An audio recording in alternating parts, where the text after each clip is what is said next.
یہ سوال کیا گیا ہے، ایک پیج کی پکچر بھیجی گئی ہے کہ اعلیٰ حضرت فاضل بریلوی رحمۃ اللہ تعالیٰ نے فتاوی عالمگیری کے حوالے سے لکھا ہے کہ ابو حنیفہ امام اعظم نعمان بن ثابت رحمہ اللہ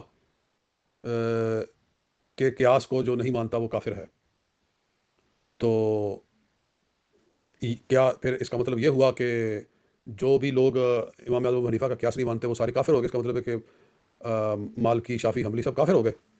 اس کا جواب یہ ہے کہ میں نے پھر اس سوال کے آنے پر نکالا ہے فتاوی عالمگیری کو، اور اس میں یہ الفاظ ہیں میرے سامنے اس وقت۔ فتاوی عالمگیری کے الفاظ نہیں ہیں، لیکن یہ ہوا کہ جس نے یہ کہا کہ قیاس ابو حنیفہ کفر است، یہ کوئی بندہ کہتا ہے کہ ابو حنیفہ کا قیاس کفر ہے، تو اس بندے کو کافر کہا جائے گا جس نے یہ کہا کہ قیاس ابو حنیفہ کفر است۔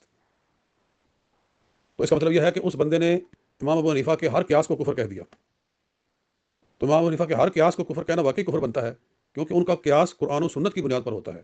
وہ قرآن کی آیات سے، احادیث طیبہ سے استدلال لاتے ہیں اپنے قیاس کے اندر۔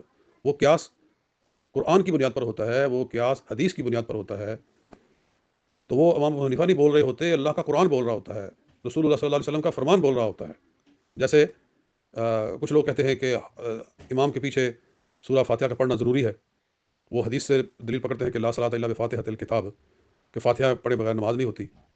تو امام ابو حنیفہ اس کے مقابلے میں قرآن سے دلیل لاتے ہیں کہ اللہ تعالیٰ ارشاد فرماتا ہے قرآن پاک کے اندر کہ اذا قرئ القرآن فاستمعوا لہ، جب قرآن پاک تلاوت کیا جا رہا ہو تو تم سنو اور چپ رہو۔ تو امام ابو حنیفہ نے جو فرمایا، جو قیاس فرمایا، وہ قرآن کو پیش کیا۔ جو آدمی یہ کہتا ہے کہ قیاس ابو حنیفہ کفر است، ابو حنیفہ کا قیاس کفر ہے، تو اس نے تو پھر گویا کہ آپ کے تمام وہ قیاسات جو کہ قرآن و سنت کی بنیاد پر ہیں، اس نے قرآن سے دلیل پکڑنے کو کفر کہہ دیا ہے۔ تو ایسا کہنے والا تو کافر ہی ہوگا نا پھر۔